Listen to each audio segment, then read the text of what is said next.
이재명 정부 출범 이후 전북 출신 인사들이 요직에 대거 발탁되었습니다.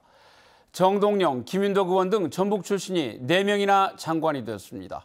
또 이춘석, 한병도 의원은 국회 핵심인 법사위원장과 예결위원장이 되었습니다.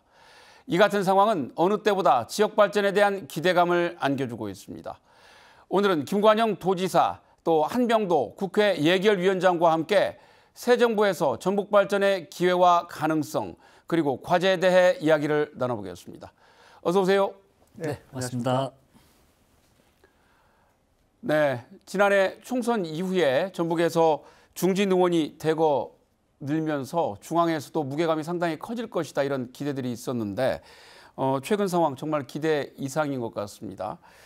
전북 정치권이 최고의 전성기를 맞았다고 해도 과언이 아니다, 이런 얘기들이 나오고 있는데 두 분 어떤 소감을 갖고 계시는지 궁금합니다. 기사님부터 한 말씀 해주시죠. 네, 전북 인사들이 대한민국 예산과 정책 또 인사를 다루는 주요 위치에 포진함으로써 전북 정치권의 여러 난제와 현안들을 해결하는 데 큰 도움이 되리라는 기대를 가지고 있습니다. 국회에 특히 예결위원장, 법사위원장을 맡고 또 여러 부처의 장관을 맡고 있기 때문에 전북의 올림픽 유치 문제라든가 또 아리백 산단 문제라든가 등등 많은 현안들을 이번에 꼭 해결해야 된다고 생각하고, 구슬이 서말이라도 껴야 보배라는 말이 있듯이 이러한 역량들을 하나로 잘 결집하는 것이 우리 정치권과 도에 해야 될 일이다. 같이 힘을 모아서 꼭 그동안에 못다한 많은 과제들을 해결해내는데 집중하도록 하겠습니다. 네, 네. 예. 요즘 보면 분위기가 달라진 것 같습니다. 정말 힘이 느껴지고요. 전임 정부 때 저희들이 가장 아쉬웠던 게 인사 문제와 예산 문제 아니었습니까? 특히 인사 문제는 전북을 대표할 만한 사람이, 상징적인 사람이 없었습니다. 네. 한덕수 총리님과 이상민 장관님은 태어나기만 하셨지 전북 출신보다는 서울 출신으로 거의 뭐 평가가 그렇게 됐었으니까요. 네. 근데 이재명 정부 들어서자마자 지금 뭐 안보실장, 경제성장 수석, 국토, 외교, 통일, 뭐 국방 모든 분야에 우리 전북 출신들이 대거 약진을 하고 있어서 정말 격세지감을 많이 느끼고요.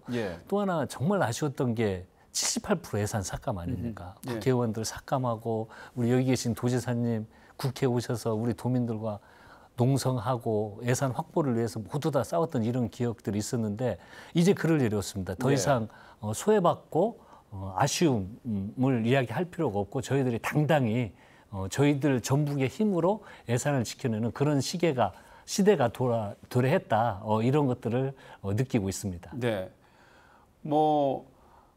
앞서 이제 말씀이 나왔습니다만 당과 정부, 당정 양쪽에서 정말 기대했던 것보다 더 많은 분들이 전북 출신이거나 연구가 있는 분들이 지금 발탁이 됐죠. 장관, 또 국회 상임위원장, 그 밖에도 이제 여러 기관 단체나 이런 분들도 발탁이 되었는데, 지사님 한번 정리를 좀 해주시죠.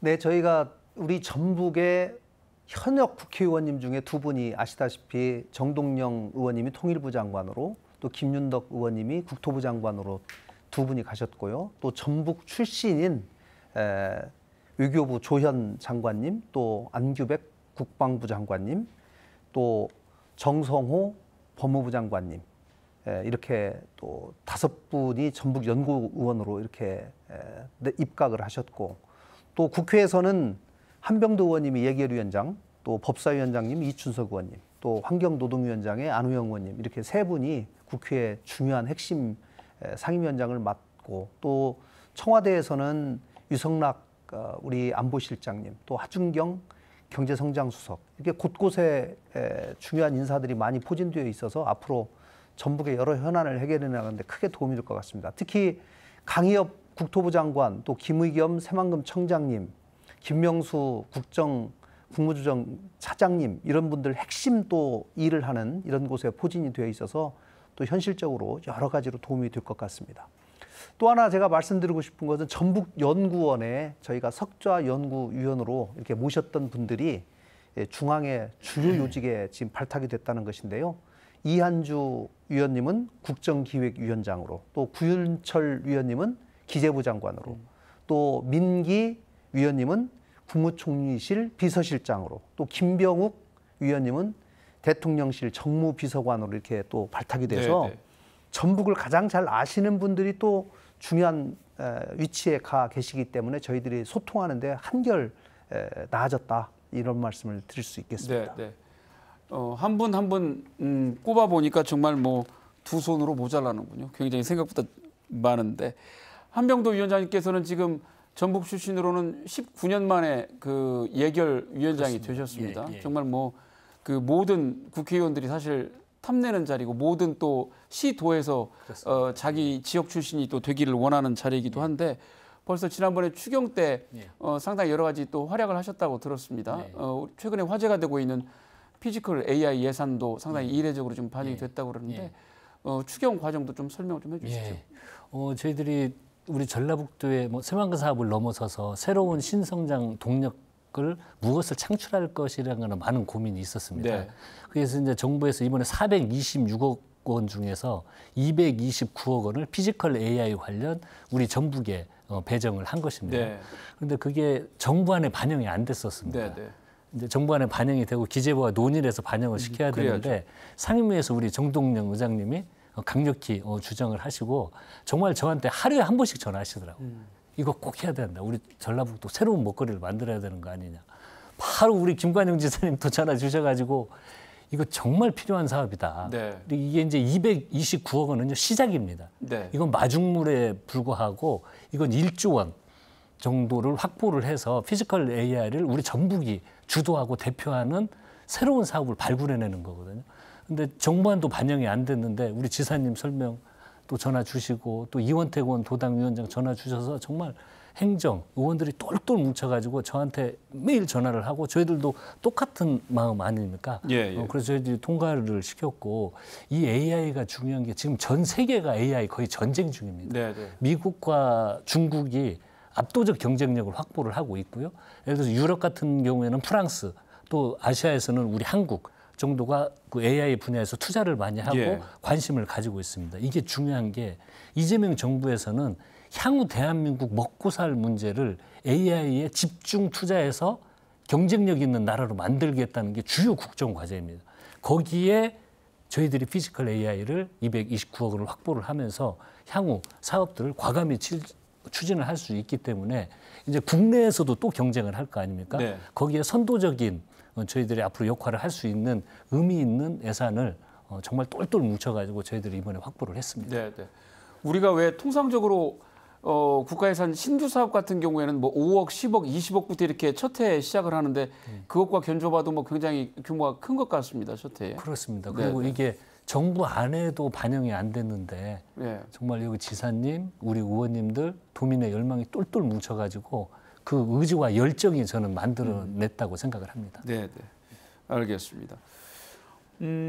얼마 전에 이제 그 도청에서 내년도 국가예산 확보와 또 현안 해결을 위해서 정책 협의회가 있었죠. 이제 그 지사님께서도 그 협의회 끝나신 이후에 SNS에 뭐 격세지감을 느낀다라고 지금 말씀을 올리셨더라고요. 그 옛날보다 정말 그 많은 여건이 그만큼 좋아졌다라는 어떤 만족감이지 않을까 싶은데, 정책협의회 당시 어떤 풍경, 또 이런 상황에 대한 소감 한 말씀해 주시죠. 정책협의회라는 것은 전북의 주요 현안을 놓고 우리 지역의 10분의 국회의원님, 또 14분의 시장 군수, 도지사가 같이 모여서 우리 전북의 각 지역의 주요 현안들을 체크하는 그런 회의입니다. 아시다시피 이번에 이 같이 시장 군수들, 국회의원들이 같이 모여가지고 회의를 하면서 결국 미래에 대한 희망을 얘기할 수 있는 자리였다.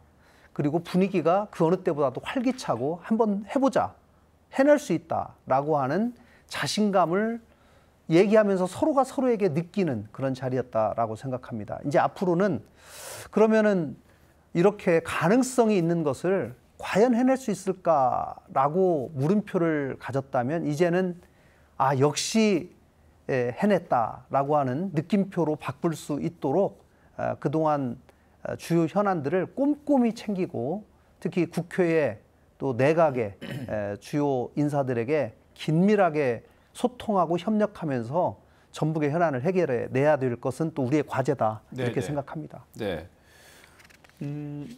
이재명 정부 들어서 전북 정치권이 정말 황금기를 맞았다 이런 얘기 지금 많은 분들이 하고 있는 것 같습니다.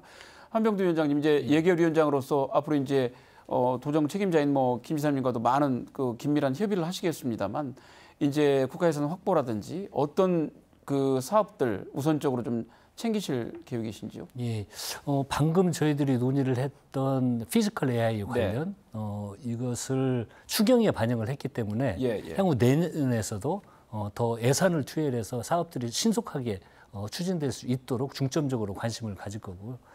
특히 저 개인적으로도 제가 당시에 그 78% 예산 삭감을 하셨을 때 우리 지사님 계시고 제가 당시 전북 도당 위원장을 맡고 있었습니다. 그래서 이제 삭발을 하고 그랬는데 이 새만금 예산이 78%가 삭감이 되면서 저희들이 지금 공항 문제, 그다음에 도로, 인입 철도 이런 사업들이 전부 탄력을 못 받고 있습니다. 그래서 이번에는 예산을 적기에 투입을 해서 그 사업들이 연기된 거 더 탄력받아서 나갈 수 있도록 그렇게 꼼꼼히 챙겨볼 생각입니다. 그리고 우리 전북이 추진하고 있는 농생명, 바이오, 그다음에 2차 전지 이런 사업들도 함께 꼼꼼히 챙겨서 사업이 탄력을 받을 수 있도록 정말 우리 전라북도가 꿈꿔왔던 10조 원 시대에 다가갈 수 있도록 아무튼 혼신의 노력을 다하도록 하겠습니다. 네, 네. 여러분들이 요직에 많이 갔습니다만 우리 한병도 예결위원장님과 함께 더불어서 김윤덕 의원이 지금 국토부 장관에 가신 것도 굉장히 큰 기대를 모으고 있습니다.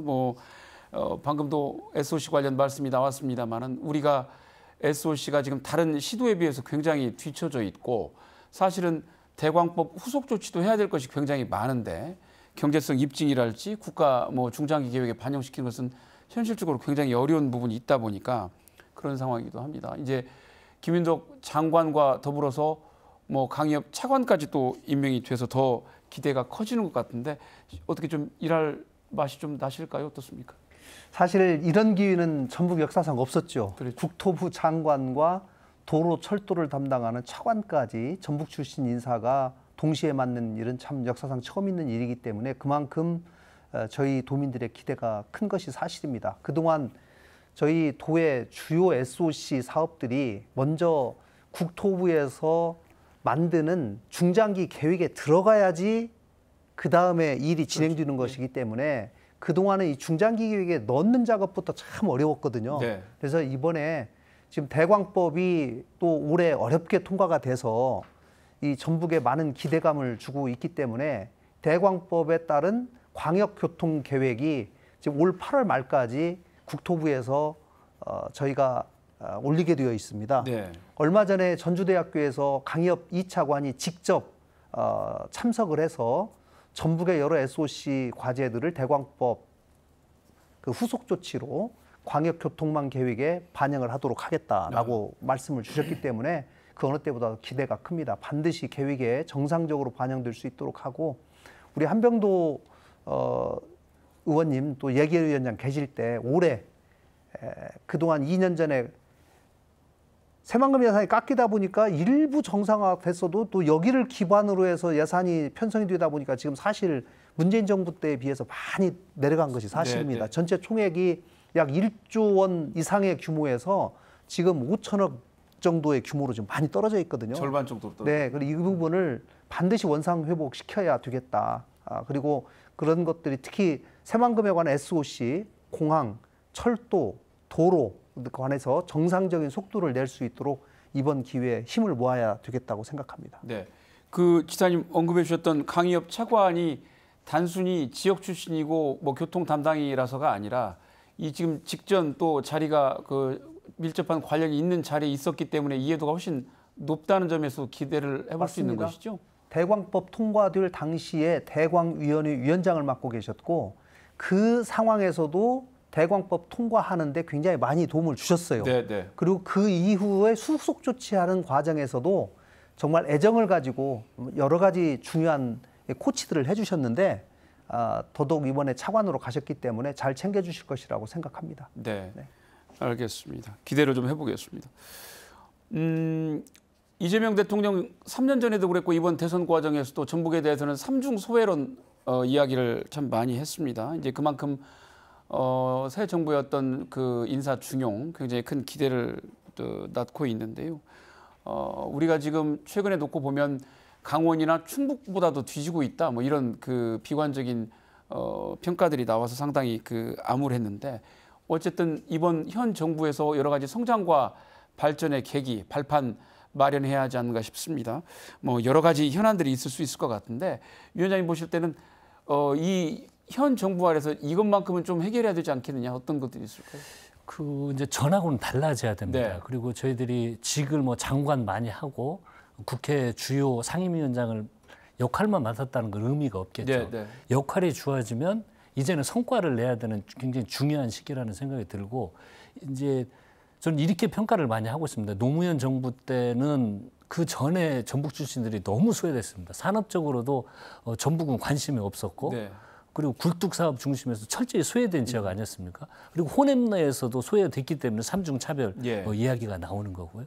그런데 그때 그 노무현 정부 당시에 처음으로 정치권에서 전북 인사가 두드러지게 부각된 게 그때 네. 당시였습니다. 네, 네. 그래서 그때 나무를 심었던 거고 문재인 정부 때 걸음을 줬는데 이후에 윤석열 정부 들어서 비바람을 많이 맞았습니다. 이제 이재명 정부 들어서서 수확을 해야 될 때가 왔다고 생각을 합니다. 네. 그런데 수확을 할 때가 왔는데 일할 수 있는 요소에 대통령실, 국회, 정부에 모두 포진되어 있습니다. 네. 그러면 이제 열매를 진짜 따야 된다는 생각을 하고 있습니다. 그래서 요즘 욕심이 저희들이 아주 오래 묵은 과제인데 공공의대, 금융중심시 관련 이런 것도 어떻게든 예. 이제는 결론을 내야 된다는 생각이 듭니다. 그리고 피지컬 AI, 예. 그다음에 우리 지사님 말씀하신 새만금 문제도 지금 반발짝 뛰면 안 됩니다. 그동안 떨어졌기 때문에 한 발짝, 두 발짝 뛰어야 이게 정상화되는 거거든요. 그래서 그렇기 위한 예산들을 좀 철저히 챙기도록 하고 그리고 하계 올림픽까지도 예. 저희들이 해내면 전라북도는 과거와 다른 정말 부흥 시대를 맞이할 수 있다는 생각이 듭니다. 그래서 네, 네. 모두 다 힘을 합쳐서 하면 할 수 있다는 자신감도 생기고요. 어제는 제가 저녁에 우리 국회의원 한 5명 정도 모여서 만찬을 하는데 제가 늦게 들어갔거든요. 그랬더니 의원들이 저를 보자마자 전북 요즘 잘 나가 이렇게 농담을 하는데 기분 나쁘지가 않았습니다. 네, 네. 그만큼 우리 중앙에서도 기대도 하고 있기 때문에 저희들이 이 기운 좋고 힘이 있을 때 함께 일의 성과로 함께 땀을 흘렸으면 하는 바람이 있습니다. 네, 알겠습니다. 예, 시사님 어떤 사업 기대하시는지요? 네, 제가 지난 8월 1일에 용산 대통령실에서 대통령님과 17개 시도지사 간담회가 있었습니다. 네. 그 자리에서 제가 전북의 3가지 주요 현안에 대해서 좀 건의를 드리고 도와주십사 좀 부탁을 드렸습니다. 첫 번째는 그 아리백 산단 문제. 네. 뭐 일부에서는 뭐 전남을 집중적으로 하려고 하는 거 아니냐 이런 얘기들도 있습니다만은 제가 대통령께 산업단지를 새로 조성해서 만드는데 최소한 5년 이상이 걸리기 때문에 네, 네. 새만금 같이 이미 조성된 산업단지에 지정만 해주면 여기는 금방 효과가 나타날 수 있다. 그렇기 때문에 아리백 산단 지정으로 인한 효과가 가장 빠른 시간 내에 날 수 있는 곳에 지정을 해서 속도를 내는 것도 대단히 중요하다. 네. 1번으로 좀 지정을 해달라 이렇게 부탁을 드렸고요. 또 하나는 전주 완주 통합 문제입니다. 전주 완주 통합에 관련해서 그동안 역사를 좀 설명드리면서 과감한 행정 재정적 인센티브를 좀 주시라. 네. 만약에 그렇게 한다면 행정구역 통합에도 도움이 될 뿐만 아니라 전북 발전에 지금 중요한 계기가 되기 때문에 이 부분을 꼭 좀 신경을 좀 써주십사 하고 부탁을 드렸고 대통령께서도 챙겨보시겠다고 또 말씀을 하셨습니다. 예. 또 하나는 이제 올림픽입니다. 하계 올림픽에 관련해서 지금 현재 정부 내부에서의 승인 절차가 문체부, 기재부 절차가 진행 중에 있습니다만은 이제는 온 국력을 모아서 올림픽 유치에 관해서 힘을 좀 모아야 될 때이기 때문에 그 부분에 관해서도 특별한 관심을 부탁을 드렸습니다. 저희가 전북의 주요 현안들이 어떻게 이것이 정부 국가의 국정과제에 반영이 되고 결국은 예산에 반영이 되고 사업이 진행되는가 여기까지 쭉 이어진다고 봤을 때 지금 정부에서 계획을 세우는 단계, 국정과제 수립 단계에서도 중요하고 이것이 예산으로 반영되는 단계, 특히 우리 한병도 예산결산위원장님이 계시기 때문에 이번 기회에 반드시 그동안 뒤로 미뤄졌던 전북의 주 현안에 관해서 이번에 좀 속도내는 계기가 됐으면 좋겠다는 바람 가지고 있습니다. 네, 네. 뭐 두 분 말씀 들어보니까 이제 중첩되는 사업도 있고 별도의 사업도 있는데 이게 뭐 하나하나가 가지는 그 파급력이나 영향력이 온전하게 자리를 잡으면 지역에 굉장히 큰 기대를 할 수 있는 것이잖아요. 네, 저는 그중에서 특히 이제 아리백산당 같은 경우가 지사님이 대통령께 건의하신 내용도 상당히 관심이 많이 있는데 정부에서 지금 균형 발전의 축을 아주 바꾸는 핵심 사업 중에 하나지 않습니까? 그 말씀을 대통령께서 그 시도지사 간담회에서 맨 먼저 서두에 이 수도권 일극 체계로 인한 그동안의 문제가 이제는 대한민국 전체 발전에 지금 장애인이 되고 있다. 네. 그리고 반드시 균형 발전과 자치와 분권을 이루어내는 이 부분에 관해서 과거와 정부와 반드시 다른 뭔가 성과를 좀 내고 싶다라는 말씀을 주셨고 특히 대통령께서 말씀하신 것 중에 수도권에서 멀어질수록 이 지방에 대한 교부세나 여러 예산 배정에서 가산점을 주겠다. 네, 네. 이 말씀을 지난번에도 하셨는데 이번에 또 하시더라고요. 그래서 이 부분은 확실한 의지가 있으시구나라고 생각하고 또 지방 재정이 그동안 국세 수입이 줄어들면서 상당히 어렵다는 거를 너무 잘 알고 계시면서 이 부분도 상당히 좀 숨통을 틀 수 있는 정책들을 좀 마련하겠다 이렇게 말씀해 주셔서 한결 좀 기대가 되고 있습니다. 네, 네. 뭐 그런 것들이 제도화가 되면은 그 후속 정부에 또 어떤 정권이 들어온다고 하더라도 틀거리를 바꾸지 않는 바에는 우리 지역 같은 경우에 굉장히 큰 도움이 될 수 있겠군요. 네, 모든 저희뿐만 아니라 17개 시도가 다 지방분권과 균형 발전에 대해서는 관심이 있는 이슈인데 얼만큼 대통령이 의지를 가지고 또 현실적인 정책을 펼치냐 하는 문제인데 제가 그 간담회에서 느낀 것은 정말 의지가 강하시구나라고 하는 것을 제가 느꼈습니다. 네, 네. 알겠습니다.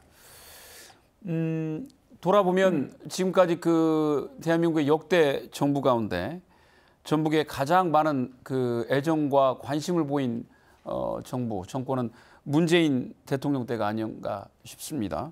우리 한병도 위원장님께서도 대통령실에서 정무수석으로 또 그 활동을 하시던 시기이기도 한데요.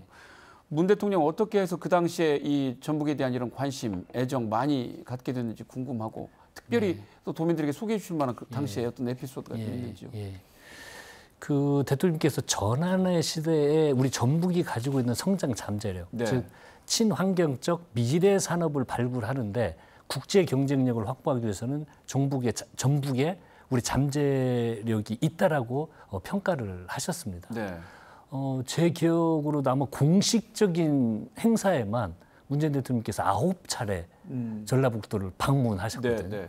그만큼 특별한 관심과 애정을 가지셨는데 저희들이 정부에 제가 이제 그 정무수석으로 대통령을 모시고 있을 때 이 예타 면제 사업, 즉 지방에서 사업을 진행을 하려고 했는데 대부분 지역에서 예타 면제 대상이 아니면 사업을 진행을 할 수가 없습니다. 그렇죠. 이 지역에서 돈이 없어서 사업을 못 하는 거죠.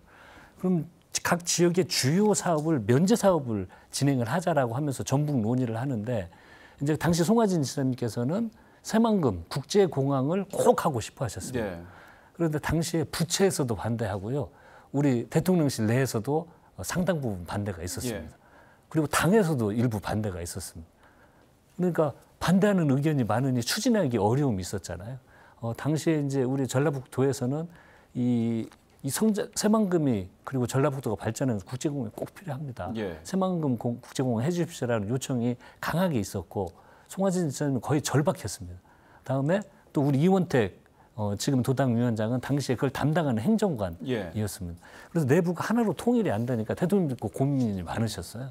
저는 당연히 해야 된다고 주장을 했었고요. 그래서 이 모든 의견을 들으시고 결국은 문재인 대통령께서 하자라고 결단하셔서 이 사업이 진행이 됐었습니다. 그러니까 당, 정, 그 대통령실과도 반대가 많았음에도 불구하고 그 각별한 애정으로 진행이 돼서 지금도 사업이 진행되고 있습니다. 네, 그랬었군요. 아직 정권 초입니다만 이재명 대통령도 문재인 대통령 못지않게 전북에 많은 관심을 보이는 것 같습니다. 그 지사님, 예. 예를 들어서 정권이 처음 들어서서 첫 조각을 할 때는 인사에 굉장히 더 신경을 많이 쓰지 않습니까? 네. 뭐 남녀 성비도 따져야 되고 민간 출신이냐, 뭐 공무원 출신이냐, 국회의원 출신이냐, 어떤 출신 성분도 따져야 되는데 특히 가장 민감한 것 중에 하나가 이제 출신 지역이기도 한데 아까 말씀하신 것처럼 국토부 같은 경우는 장차관을 다 이제 전북을 줄 정도로 굉장히 지원을 파격적으로 지금 발탁을 하셨단 말이에요. 이재명 대통령 이렇게 전북에 대한 인재를 많이 발탁하신 이유, 배경 어떤 의도가 있다고 보세요? 네, 저도 놀랄 정도로 전북 인사들을 많이 발탁을 했어요. 네. 근데 대통령께서 늘 인사 기준을 말씀을 하시죠. 첫째는 국민을 주인으로 섬기면서 책임감을 갖는 인사여야 된다. 또 하나는 실력 있고 일 잘하는 사람이어야 된다. 네. 라는 두 가지 원칙은 확실한 것 같아요. 근데 그동안 이런 원칙에서 봤을 때 전북 인사들이 발탁할 수 있는 많은 인사들이 있음에도 불구하고 그동안 오히려 다른 정권에서 많은 차별을 받고 발탁되지 못하고 있다가 이번에 드디어 그 진가를 제대로 평가받는 기회가 되었지 않는가 싶습니다. 뭐 정동영 통일부 장관은 통일 전문가로 대한민국에서 자타가 공인하죠. 또 김윤덕 의원님은 국토위에서도 4년간 근무하시면서 또 오랜 전문성을 또 가지고 있고 또 나머지 분들도 면면히 보시면은 특히 안규백 의원님 같은 경우는 국회의원 지금 17년을 내리 국방위에서 일을 하시면서 이런 경우는 전무후무하기 때문에 그만큼 평소에 전문성을 이미 다 갖추어 왔다라는 말씀을 드리고 또 정성호 의원님도 마찬가지고요. 조현 외교부 장관님도 1차관, 2차관 다 거치면서 외교부 장관을 가장 최적으로 지금 할 수 있는 역량을 가지고 있기 때문에 이러한 전문성과 책임성 이런 것들이 제대로 평가받았다라고 저는 생각을 합니다. 네. 그래서 앞으로도 우리 그동안 전북의 숨은 인재들 또 제대로 평가받지 못했던 사람들이 제대로 평가받는다면 저는 앞으로도 곳곳에 내각이라든가 청와대에 가서 일할 분들이 계속 저는 충분히 나올 수 있다 앞으로도 이렇게 생각합니다. 네. 그런데 조금 더 이제 거슬러서 올라가 보면 전북 정치권이 지금 못지않게 아주 빛을 발했던 시절이 열린 우리당 때가 아닌가 싶습니다. 이제 횟수로는 2003년에서 한 2007년까지 한 4년이 조금 안 되게 이제 명맥을 유지했었는데요. 이제 노무현 대통령 때인데 한병도 위원장님께서 처음 국회에 이제 등원을 하신 것도 맞습니다. 이제 그때입니다. 근데 당시는 돌아보면 전북 출신이 그 집권 여당의 지도부를 완전히 장악하고 있다고 해도 과언이 맞습니다. 아닐 정도로 정말 화려한 면면이 화려한 우리 저 지역 출신 정치인들이 많이 계셨잖아요. 네네. 어떤 분들이 어떤 자리에 계신지 좀 소개를 해주시죠. 그때 이렇게 우리 전북 출신들이 정치권에서 특히 민주당에서 주요 역할을 담당하는 첫 사례가 저는 그때부터 시작이라고 생각이 듭니다. 돌이켜 보면 지금 김원기 당의장님 초창기 하셨잖아요. 그다음에 정세균 의장님도 이 의장님을 지내셨거든요. 그러니까 이 당 의장 그랬지. 다음에 원내대표도 그 정세균 원내대표님, 그다음에 장영달 의원님 원내대표님을 하셨고. 그때도 역시 이제 국회에서 제일 중요한 게 예결위원장인데 돈을 만지고 있으니까 그것도 정세균 의원님하고 이강래 의원님 19년 전에 예결위원장을 하셨습니다. 그래서 그때 이런 주요 역할을 시작을 했고 그거 시작을 하고 이후에 이제 문재인 정부 들어서서도 그러니까 이게 이제 하나의 전통으로 우리 민주당 정부가 들어서면 우리 전북 출신들이 부각을 계속해서 나타낸 것 같습니다. 문재인 정부 들어서서는 뭐 총리님, 그다음에 뭐 청와대에서도 뭐 저도 정무수석을 했지만 소통수석 많은 수석들이 또 있었고 그다음에 이재명 정부 들어서서 또 민주당 정부가 들었으니까 우리 뭐 주 장관들 대통령실에 또 주요 포진을 하고 그래서 이 세 개의 정부를 보면서 민주당 정부에서 이제 우리 전북 정치권이 차지하고 있는 위상은 좀 자리를 잡아나가고 있지 않느냐 또 실력으로 인정받지 않느냐 그렇게 평가를 해봅니다. 지사님께서는 그 이후에 19대 때 이제 그 강봉균 의원의 바통을 이어받아서 이제 군산에 처음 배지를 다셨잖아요. 이제 한참 열린우리당 시절에는 이제 뭐 유명 로펌에서 변호사로 이제 활약을 하실 때인데 바깥에서 보실 때도 그 집권 여당에서 전북 정치인들의 영향력 조금 느끼실 수 있었나요? 어떻습니까? 네, 당시에는 제가 변호사로 활동을 하고 있었는데요. 고향 전북이 정치가 고향을 바꿀 수도 있겠다라고 네. 하는 가능성을 제가 보게 된 거죠. 예. 이제 그런 점에서 저도 정치를 많은 분들이 당시에 또 권했고 한번 만약에 정치에 입문한다면 분명히 나도 뭔가 역할을 좀 할 수 있지 않을까라는 예. 희망을 갖게 되었던 계기가 되었던 것 같습니다. 다만 이제 제가 아쉬웠던 거는 당시에 그런 상당한 가능성들이 많이 있었음에도 불구하고 돌이켜 보면 그것이 성과로 좀 제대로 이어졌냐라고 하는 면에서 보면 좀 아쉬움들이 있습니다. 네. 그 저희가 복기를 해보고 교훈을 좀 얻어야 된다고 생각하는데요. 당시에 주요 이 자리에 이 정치권의 영향력이 상당히 있었음에도 불구하고 우리 정치권과 도지사, 행정, 또 시장, 군수들이 같이 한 팀이 돼서 한 목소리를 내는 것이 주요 현안에서 굉장히 필요했다. 네. 돌이켜보면 또 부족했다라는 생각이 듭니다. 당시에 뭐 전주완주 통합 문제 과거에 그 당시에도 한번 됐었는데 그 부분이 무산이 되는 거. 네. 또 부안 방패장 문제도 또 제대로 해결하지 못한 점. 뭐 이런 점들은 우리 지역에 큰 갈등만 남기고 좀 안타까움이 있고 또 당시에 김제공항 문제도 굉장히 완결짓지 못하고 결국은 취소가 돼서 나중에 오랜 시간이 흐른 뒤에서야 새만금 공항으로 대체되는 이런 문제들이 있었는데 그동안 전북의 주요 현안들이 이렇게 적기에 해결되지 못하고 표류하다가 취소되는 이런 일들에 관해서는 우리가 분명히 좀 교훈을 얻고 예. 앞으로 정치권 또 우리 행정이 같이 좀 원팀으로 같은 목소리를 내면서 미래를 보고 좀 나가야 되지 않는가 이런 저는 교훈을 갖고 있습니다. 네, 네. 유 위원장님 뭐 네. 같은 말씀입니다만 네. 그렇게 이제 좋은 시절이 있었음에도 불구하고 우리가 기회를 못 살린 것이 굉장히 아쉬운데 결국은 어느 자리에 누가 가 있는가도 중요하지만 이 분들이 이제 지역 발전을 위해서 정말 총력을 기울이지 않으면 그게 이제 지역의 어떤 그 유무형의 성과로 뿌리낼 수 없는 것이잖아요. 예. 뭐 열린우리당 시절을 어떻게 좀 평가를 할 수 있을까요? 어떻게 생각하세요? 이제 그때도 아마 그 전에는 저희 전북 정치권이 주요 역할을 할 수 있는 공간이 아주 협소해서 역할을 네. 못했었습니다. 네. 이게 처음으로 공간이 어떻게 보면 제대로 열린 거거든요. 일을 할 수 있는 여건이 열린우리당 당시에 열렸고 네. 그게 이제 축적이 돼 왔습니다. 저는 이 과정을 그 역사는 결코 무시할 수 없다고 생각이 들고 이제는 제가 방금 전에 말씀드렸듯이 열매를 수확을 해야 될 때인데 예. 그럼 이제 어떻게 해야 될 거냐? 저희들이 아무리 많은 장관을 다 하고 뭐 직책을 맡고 있다고 하더라도 현안에 대해서 꼼꼼히 챙기지 않으면 예. 나중에 우리 도민들은 청구서를 보낼 겁니다. 예. 너희도 주요 자리 가졌는데 아무런 현안은 해결 능력이 없다라고 하면은 더 큰 문제가 될 거거든요. 예. 그래서 아까 지사님 말씀하셨듯이 각 행정, 입법부에 들어가 있는 각 구성원들이 여러 도를 통해서 함께 소통을 하고 그리고 우리 내부적으로 도 내에서도 현안들을 꼼꼼히 챙겨서 지금 저희들이 정기적으로 전라북도와 논의를 하고 있습니다. 뭐 예산 관련된 협의도 하지만 각종 전북 현안에 대해서 정기적으로 모임을 예. 가져서 점검하고 토론하고 있습니다. 이 과정을 더욱 숙성시켜서 이번에만큼은 우리 도민들이 권한이 주어지고 성과로 답을 내는 그리고 한 10년이 지난 후에는 그때 당시에 이재명 정부 때 주요 역할을 했던 의원들이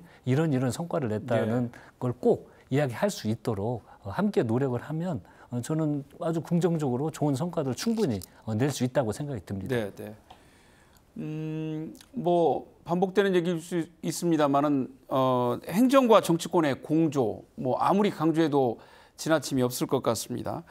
팀플레이가 사실 되지 않으면 자기 정치만 한다는 비판을 받을 수밖에 없고 그렇게 되면 이제 결국 아무것도 손에 쥐지 못한 채 이제 시간만 흘러가야 하는 상황이 될 수도 있는데 시사님 행정과 정치권 어떻게 공조를 해야 할까요? 이게 참 말처럼 쉽지는 않은 노릇인데요. 우리가 이상적으로는 행정과 정치권이 다 한 팀이 돼서 해야 된다라고 네. 말을 하지만 현실에 가보면 그렇지 못한 경우가 상당히 있는 것이 네. 사실입니다. 몇 가지 이유가 있는데요. 아무래도 이제 국회의원님들은 자기 지역구 일을 우선적으로 사실은 생각을 하고 처리를 하는 것이 원칙이고 또 그래야 된다고 생각합니다. 예.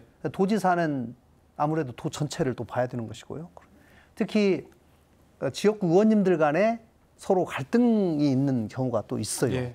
예. 그리고 시장 군수들 간에도 갈등이 있는 경우가 있고 이런 경우가 참 제가 입장이 곤란합니다. 네.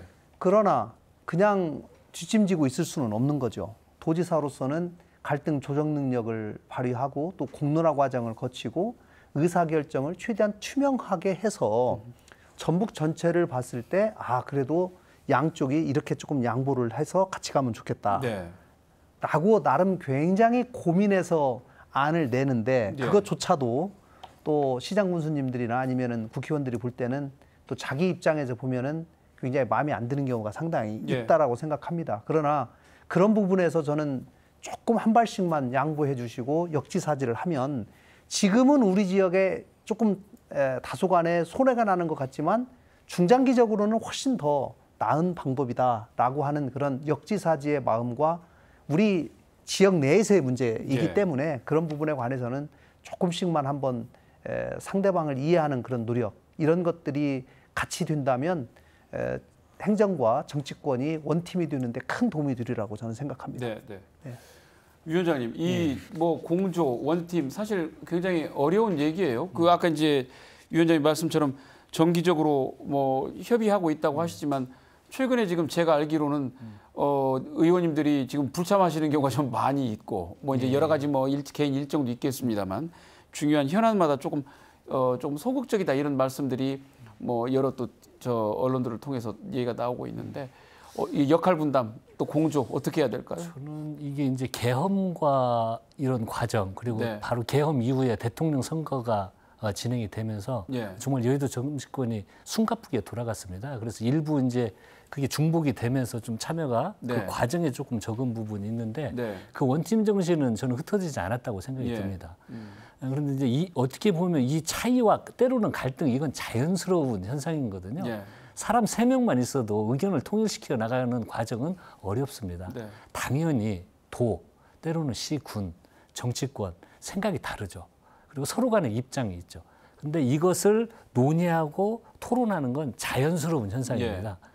근데 그것을 문제로 보면 안 되는 거죠. 그건 극히 자연스러운 현상인데 이 현상을 결론을 어떻게 낼 거냐. 아까 지사님 말씀하신 대로 투명한 민주주의가 작동을 하면 투명하게 작동을 하면 그리고 그 결론이 나면 따르는 거죠. 예. 그래서 그 어떤 차이와 갈등 이런 걸 너무 두려워하지 말고 예. 문제시 삼을 필요 없습니다. 자연스럽게 인정하고 그 과정을 하나로 모아 나가는 오히려 규합해 나가는 그런 과정으로 생각을 했으면 좋겠고 네. 저는 의원들 개별적으로 이렇게 만나 보면요 그런 대의에 이견을 다는 의원은 한 명이 없습니다. 예. 물론 자기 지역에 대해서 자기 주장이 세게 할 수 있겠죠. 네. 근데 그런 것들도 하나의 조화를 이루는 과정이라는 생각이 들고 요즘 분위기 같으면 저희들은 잘할 수 있다는 생각이 듭니다. 네. 뭐 이제 아마 선거도 다 끝나고 했기 때문에 요즘 분위기도 좋고 아마 도, 시, 군 그 통합하고 협의해 나가고 이런 과정들이 더 많아지지 않을까 그렇게 기대를 하셔도 될 것 같습니다. 알겠습니다. 예. 기대를 한번 해보겠습니다. 정동영, 김윤덕 의원이 이제 장관직을 수행을 해야 하다 보니까 이제 우리가 사실 의석이 가뜩이나 적지 않습니까? 이제 10석인데 10분 중에 2분이 이제 사실 장관직을 수행하면 의정 활동이 이제 사실 8분 가지고 꾸리셔야 하잖아요. 이제 상임위도 많고 우리의 이해를 반영시켜야 될 그런 일들이 많은데 다 커버는 할 수가 없고 오히려 또 역할은 또 수는 또 줄어든 그런 상황이 됐어요. 국회 일도 굉장히 중요한데 도내 의원님도 지금 이 부분 어떻게 논의하고 또 조율하실 예정이신지 궁금합니다. 근데 이제 그렇게 걱정 안 하셔도 될 것 같고요. 오히려 상임위가 빠져서 장관으로 가면 네. 빈 곳이 아니고 네. 우리 핵심 겁점에 네. 우리가 사람을 심어놨다고 네, 생각을 네. 하면 편할 거라고 생각이 듭니다. 그리고 저도 이제 예를 들어서 애결위원장을 맡고 있지만 모든 상임위 다 관련이 있습니다. 네. 모든 부처 장관들 다 관련이 있고요. 소통이 다 됩니다. 그리고 여당이 됐기 때문에 이제 아마 향후에 그 당 그리고 대통령실 또 국회 상임위별 간담회가 이루어지고 다양한 소통 채널들이 이루어집니다. 상임위를 넘어서서 당정청 뭐 이런 다양한 채널들이 있기 때문에 우리 전북 현안에 대해서는 상임위를 넘어서서 이러한 여러 채널을 통해서 논의하고 협의해 나가는 과정을 할 수가 있고요. 그리고 저희들이 이제 뭐 한 달에 한 번이든 전북 현안 관련된 논의와 협의를 할 때 역할 분담을 하면 그 빈 상임위 같은 경우에는 예. 또 회의를 해서 어떻게 할지 애결위에서 그 부족한 상임위를 챙길지 이런 것들도 도와 상의를 하면서 얼마든지 할 수 있기 때문에 네. 빈 곳으로 생각하지 말아 주십시오. 다양한 그 회의 채널을 통해서 얼마든지 극복할 수 있고 그렇게 진행을 할 것입니다. 예, 알겠습니다. 국정기획위원회가 지금 지난 6월 16일이든가요? 이제 그때부터 본격적으로 활동을 하고 있고 아마 국정과제 그 100대 과제를 아마 조만간 지금 마련을 할 텐데 여기에 지금 우리 지역의 현안을 얼마나 그 반영하느냐 이제 첫 번째 시험대가 되지 않을까 싶습니다. 다행히 이제 여기에도 이춘석 의원 또 전북자치도가 이제 관계를 해왔던 여러 인사들이 또 핵심 요직에 들어가 계셔서 상당히 지금 기대가 되고 있습니다. 정치권과 도에서 이 문제 국정과제 그 어떻게 대응하고 계시는지 궁금합니다. 지사님 설명 좀 해주시죠. 네, 지금 새 정부 들어서 대선 과정에서 나타난 여러 전북의 현안들을 국정과제에 반영해서 일을 추진하는 것이 지금 가장 중요한 단계이기 때문에 국정과제에 반영되도록 저희가 최선의 노력을 다하고 있다는 말씀 드리고요. 지난 6월 달에 국정기획위원회가 출범한 이후로 저희 도도 도지사 직속으로 국정과제 대응 TF를 서울에 설치하고 행정부지사와 실국장들이 돌아가면서 이 부분을 맡고 저희 정책의 효과성과 당위성을 논리적으로 잘 무장을 해서 국정기획위원회의 위원장님 또 분과장님들을 직접 만나서 설득하는 노력을 지금 계속해 왔습니다. 국정기획분과의 박홍근 의원님 또 경제분과의 이춘석 의원님 이런 분들하고도 또 사회분과의 홍창남 위원장님도 또 전북 출신이기 때문에 네. 그분과도 긴밀하게 소통하면서 저희 주요 현안 과제들이 꼭 국정과제에 반영되도록 저희가 현재도 최선을 다하고 있다는 말씀을 드리겠습니다.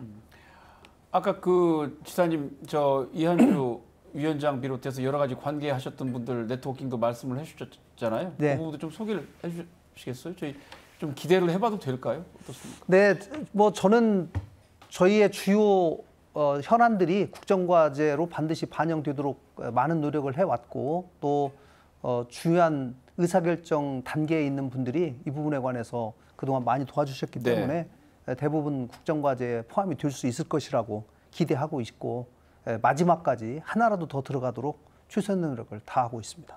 네, 알겠습니다. 예, 위원장님 정치권 어떻게 지금 대응하고 계세요? 예, 특히 이제 우리 이재명 정부가 들어서면서 균형 발전에 대한 의지가 확고하기 때문에 예.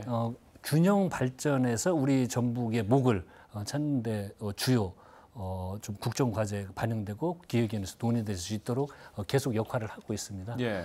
그런데 국정기획위원회 단계에서 끝나면 안 됩니다. 예. 이제 국정 과제와 국정기획위원회는 1차 정리를 해가지고 아마 이것이 대통령실로 전달이 될 겁니다. 네. 과거 정부에서는 아마 정책실로 전달이 될 텐데 거기에 또 다른 변화가 일어납니다. 아. 국정 과제를 정리하고 지금 기획위원회에서 논의된 게 끝이 아닙니다.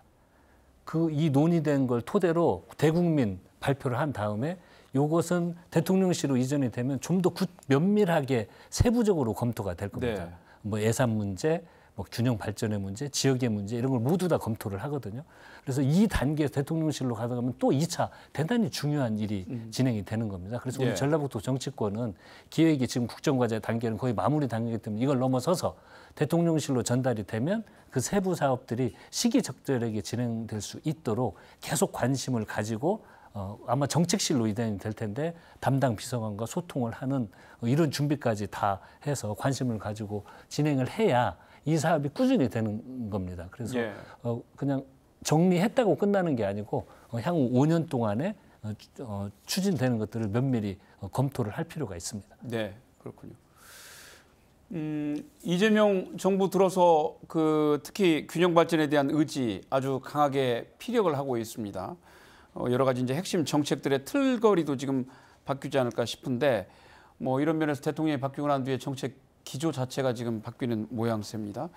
전북 정치권도 또 그에 맞춰서 부응해서 또 여러 가지 변화를 또 모색해야 되지 않을까 싶은데 어떻게 보시는지 궁금합니다. 위원장님. 예, 저희들이 이제 이번 우리 이재명 정부가 들어서면서 그 오늘 토론 과정에서 계속 나왔지만 네. 그 새로운 신성장 예. 사업들을 적극적으로 발굴을 하고 네. 좀 도전 정신이 필요할 거라고 생각이 듭니다. 이걸 새로 발굴했을 때, 신규 사업을 발굴했을 때 우리 전북의 미래 새로운 지도도 만들 수 있을 거라는 예. 생각이 듭니다. 그리고 우리 전북 정치권뿐만이 아니고 이 원팀 정신이 현재 아주 저는 잘 살아 있다고 평가를 하고 있기 때문에 그 힘을 모아 나가면 성과를 만들어 낼 수 있다고 생각이 들고요. 그래서 예산뿐만이 아니고 새로운 정책을 만들어내는데도 함께 노력을 했으면 좋겠습니다. 예, 예, 시사님 어떻게 해야 될까요? 이재명 정부의 국정 기조는 굉장히 명확합니다. 민생을 살리자. 이번에 소비 쿠폰도 그런 일환으로 돼 있고요. 또 지역의 균형 발전을 반드시 만들어내겠다. 또 실용주의가 이런 것이 핵심이라고 저는 생각합니다. 특히 수도권 집중을 해소하고 균형 발전을 지방이 주도해서 만들어내겠다. 그 과정에서 중앙정부가 최대한 돕겠다라고 하는 의지가 명확하기 예. 때문에 이런 부분을 저희들이 잘 활용해서 지역의 여러 현안들을 반드시 해결해야 되겠다 생각합니다. 제가 도지사 된 이후로 전북의 미래, 과거부터 잘해왔던 농생명산업, 문화관광, 탄소, 수소에 이어서 2차 전지, 또 바이오, 또 K방산을 지금 추창하고 있습니다. 이제 최근에는 또 AI, 피지컬 AI까지 네. 더해졌습니다. 이런 새로운 미래의 먹거리에 관련해서 반드시 구체적인 사업으로 구체화되고 우리 도민들의 삶이 나아질 수 있도록 기업들이 유치되고 하는 데까지 같이 나가야 되는데 저는 이 정부의 일이라고 하는 것이 방향하고 속도가 가장 중요하다고 생각합니다. 네. 이재명 대통령님께서도 그 부분을 항상 강조하세요.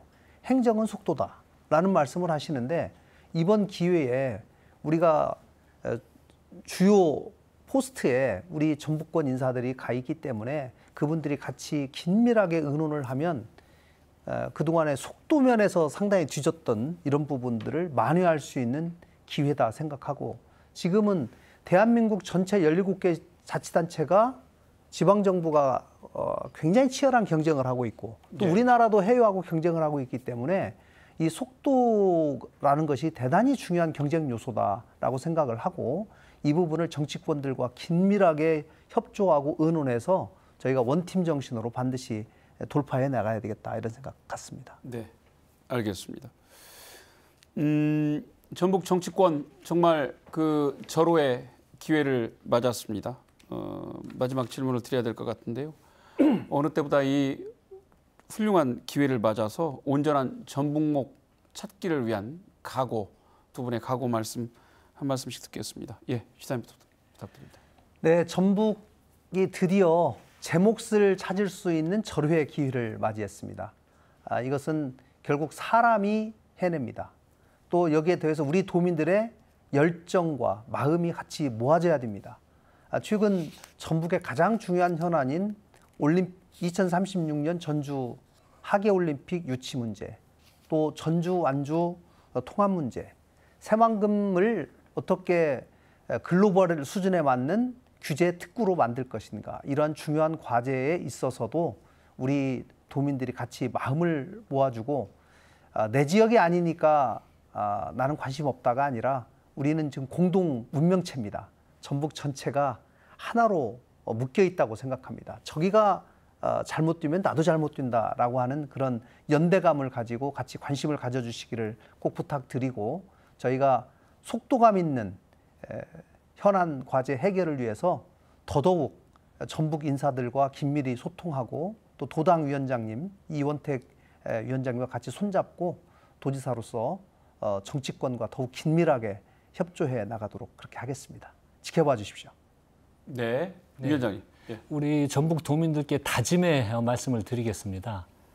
윤석열 정부에서 78%의 일방적 새만금 예산 사건, 우리가 느꼈던 소외, 차별, 서러움, 이제 이재명 정부에서 없도록 하겠습니다. 저희 전북 정치권이 똘똘 뭉쳐서 새로운 사업을 발굴하고 미래 성장 동력을 만드는데 혼신의 노력을 다하도록 하겠습니다. 기회가 왔습니다. 하지만 우리가 이 기회를 성과로 내지 못한다면 우리 전북은 더 큰 혼란과 위기에 빠질 것입니다. 위기로 가는 게 아니고 희망을 만드는 그런 전북을 반드시 만들도록 하겠습니다. 네, 오늘 말씀 여기까지 듣겠습니다. 네, 구슬이 서말이라도 껴야 보배라는 속담이 오늘 여러 차례 나왔죠.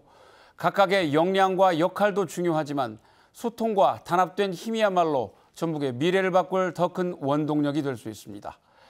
열린우리당 이후 20년 만에 다시 찾아온 이 절대 호기를 이번엔 반드시 살려야 합니다. 오늘 순서 여기서 마칩니다. 함께해 주신 여러분 고맙습니다.